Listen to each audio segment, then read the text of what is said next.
When I was little, we had our family Seder year after year at my Aunt Judy's house. As the oldest of my generation of siblings and cousins, and you may be shocked to find out I'm an oldest child, but I am, I was the only child at the Seder for a while. And my special job, aside from the asking of the 4 questions, which was always a treat, was opening the door for Elijah. As a child, I found this job frightening for 2 reasons. The first cause of the fear was about what I would find when I opened the door. Would Elijah be a ghost of the Charles Dickens variety? A bearded man of the Walt Whitman variety? A Moses type with a staff? And regardless of the form, he would then come into our house? This was frightening as a child. The second reason that I was fearful of this opening the door job was more out of concern for Elijah himself. He's just standing out there? What if it's cold? What if it's raining? What if someone bad comes by and hurts him? These are all questions that pounded in my 6, 7, 8-year-old mind as I reached for the knob of Aunt Judy's front door. And when I did, I found what I imagine most of us find when we open the door for Elijah on Passover Eve. No one is there.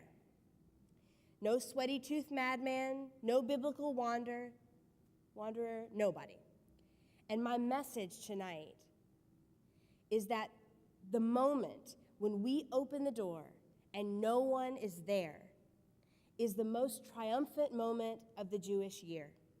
And it's a moment that is the reason Judaism has survived and Jews remain committed to our tradition every day. And I'll tell you why. This week's Torah portion is a wonderful lens through which to understand the message that an empty front stoop sends to us. This week's parashah begins with a description of the original day of Yom Kippur, of the Day of Atonement. And we learn from the description in the Torah this week that the original purpose of this Day of Atonement was actually to purify the sanctuary, the tent of meeting, the altar, to purify the space so that God would be more fully present with the people and the priests would be able to do their job better. Without the destruction of the temple by the Romans, without a place to purify on Yom Kippur, we might imagine that such a holiday would disappear. But it hasn't. It is simply a shifted focus from a building in Jerusalem to the chambers of our own hearts, from purifying a place to purifying a purpose. And because of that shift, Yom Kippur is more relevant to our lives today than it would have been thousands of years ago. A parallel can also be made to Passover, a holiday that is perhaps the best artifact of that shift from place to purpose. At its inception, this festival had to do with bringing offerings to the temple. And now, without a temple, it is the most celebrated Jewish holiday of the calendar and has nothing to do with place.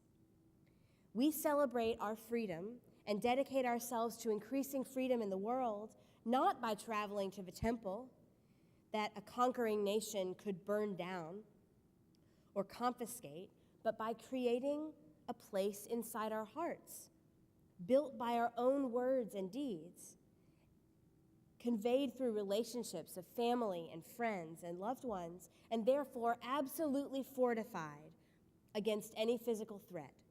Because how can someone take away a story? How can someone destroy an idea?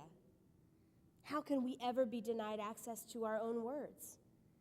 And in our tradition, these places, the stories, the ideas, the words, those are the home of God. And the same may be said of Elijah. That triumphant moment when Elijah is not actually there, that is by design. Elijah's presence is a spiritual idea. The idea that at a better time, a messianic age of peace and justice, we will have That joy, that time is coming, but it's not here yet.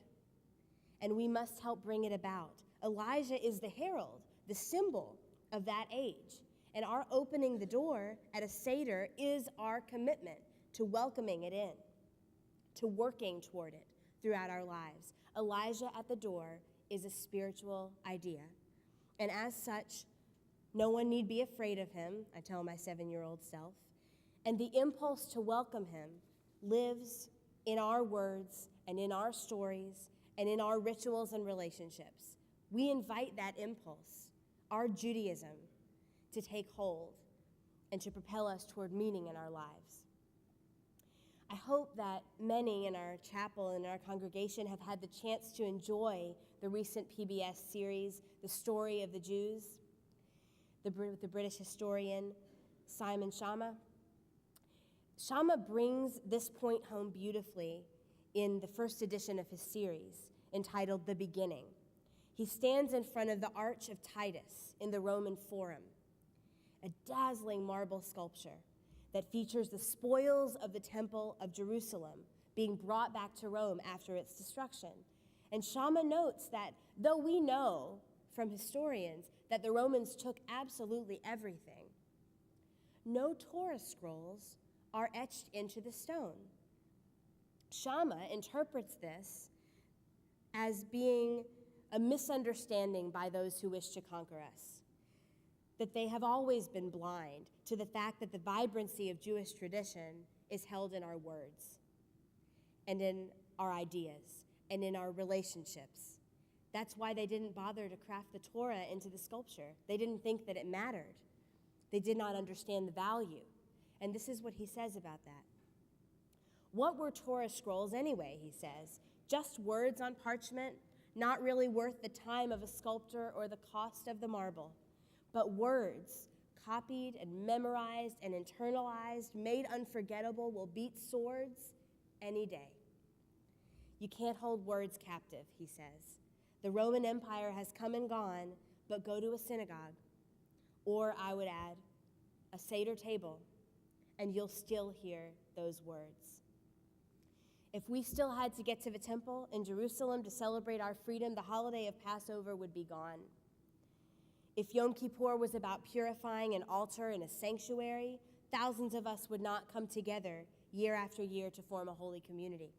And if Elijah had to be standing there to inspire us to fix the world, then the Maifa Award Temple Israel is receiving next week, the community garden that will be planted over the weekend, the prayer for healing that we'll say in a few moments, none of that would be a reality if we had to see Elijah.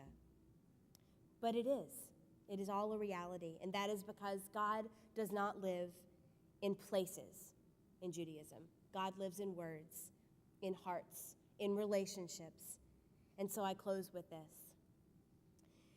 This Shabbat before Passover, as I mentioned, is traditionally one of the longest sermons of the year because it's when I'm supposed to give you a lengthy discourse on the laws of Passover.